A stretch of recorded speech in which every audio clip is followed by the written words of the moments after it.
Yeah, give Purdue credit. Thought they made a lot of really tough plays in the game, so give them credit. It was a hard fought Big Ten game. We got to figure out how to get better and move forward. And uh, so this one obviously stings. We have to move forward. Alrighty, we'll go to Brendan Gulick, Buckeyes Now on SI. Hey, Coach. 35 three-pointers attempted tonight, but it certainly felt like the vast majority of those were good rhythm shots, good clean looks. Is that a number 35 three-pointers that you're okay with because of the fact that most of them were good looks, or is that maybe a point of emphasis here? Yeah, it was a few too many. I thought they gave us. I thought we did have some good looks, but it was a few too many for sure. Um, we tried to establish the paint a little bit better in the second half, but um, the way as physical as the game was and as physical as the game was called, it just we weren't able to do that. So that's my fault. But give Purdue credit. I thought they played just really, really tough and physical. In terms of teaching moments, there were two things that really stood out to me during the game. One of them was when Justice Suing in the second half had that trail block and prevented a layup with just good hustle overall. In the first half, the big highlight play of EJ saving the ball out of bounds, throwing it to Justice while he was sitting down on the midcourt stripe, and it turns into a three. Those are the kinds of things that happen when you play really hard. Is that maybe one of the big teaching moments here, this one? Well, I thought we played hard at stretches, just not quite hard enough. But I agree. I thought we played really hard in stretches, really hard. I do think that. I thought we had some stretches of really good play and some stretches of really hard play. Alrighty, we'll go next to Adam Jardy, Columbus Dispatch. Chris, during those stretches where maybe it wasn't going well, did you think that they were doing something to take you out of things, or were guys maybe not executing at the level that we've seen in these last couple of games? No, I just think their physicality defensively took us out of some stuff. They poked a lot of balls loose. They bumped us off their cuts, but it's how they play, and we need to be better with that. We just need to be better with that. I thought our ball handling suffered a little bit. We weren't able to get into nearly the stuff we wanted to get into in the second half, but that's my fault. We just got to do better with that. And you leaned pretty heavily in the second half there on Seth. And I know he left the game for a minute, looked like he was hobbled, but he obviously seemed to be okay. But what did you like about maybe that matchup of having him on the court, and what went into some of the decisions there as far as who to play and who not to play in a tough one? They just don't guard certain guys. So if they don't feel like you can shoot, they don't guard certain guys. So it really makes it really difficult for you to get the ball in the post because they shadow your post guy. It's basically 5-on-4. So we tried to have some skill out there at times. Again, I thought we had some guys make shots, make some tough shots, and make some rhythm shots. We just couldn't finish enough plays. All righty, we'll go next to Stephen Means, Cleveland.com. Coach, you guys have had a couple of these games where you build these bigger leads, and obviously teams are able to work their way back in. And I know it's a game of runs, but have you maybe seen a pattern of what your team isn't doing or what the other team is doing that kind of allows these runs to happen for teams to build their way back into it? No, I don't think there's a pattern there. I think it's college basketball. I think it's what you have in this league. I don't ever think it never felt like it was a game that was in hand one way or the other, to be honest with you. It always felt like it was about a couple possession game.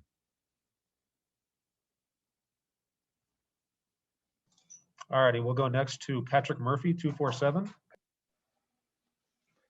Chris, when you guys are making as many threes as you were in the first half, does that make it then more challenging when those start to not fall as successfully in the second half?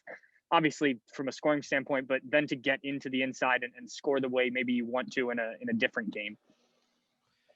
Yeah, I thought again we probably took a few too many, and that's the way their defense is built. They leave guys open that they want to shoot. They don't guard you, and they close out really short. And give them credit. It's been really successful for them, and I think they also did that knowing they were going to shadow EJ on most of his post catches. So ultimately we've got to figure out ways to move guys around and get them in the spots we need to get them into. All righty, we'll go next to Bruce Hooley. Bruce? Chris, I know there's a tendency to focus on the end of game, but you had a nice sizable lead end of first half, and I think you went empty 5 straight possessions. And then you had a series in the second half, 12-minute mark to 7-minute mark, same thing. Was there anything common to those 2 stretches that you found you got out of or fell in love with that caused you to have those 2 droughts? You know, I didn't think we were as intentional enough about getting the ball in the post.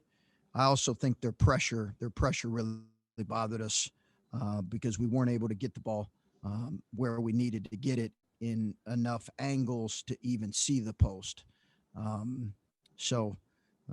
We've got to be better at handling the ball and handling pressure, you know, across the board.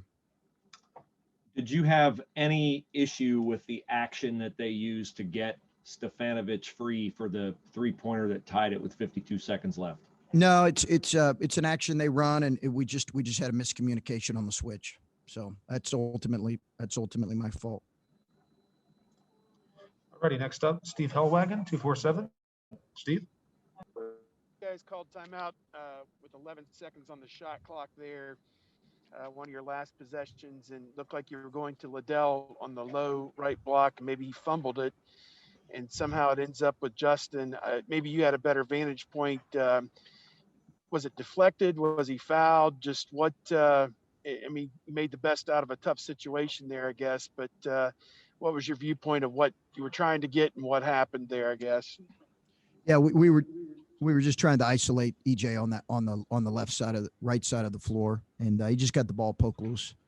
And the kid made a nice play on Justin. We were bringing Justin off some screening action. Kid made a nice play and deflected the shot. Looked like it was a tough call there at the end. Sounds like it was a 50-50 call. I've not looked at the TV replay. Mm-hmm. Just in general, it seemed, as Bruce kind of alluded to, that stretch, you went about 6 minutes until Seth hit that 3 from the left wing without a field goal. I don't know, as you review it, were you happy with a lot of the decision making in that stretch? It seemed maybe some rush shots and some people that were out of their comfort zone, perhaps, with the looks they were getting. You know, I'd have to go back and look at that stretch specifically. You know, I'd have to go back and look at it before I could give a proper, you know, evaluation of it. I just have to look at the stretches you guys are talking about. Thanks. All righty, we'll go back to Adam Jardy, Columbus Dispatch.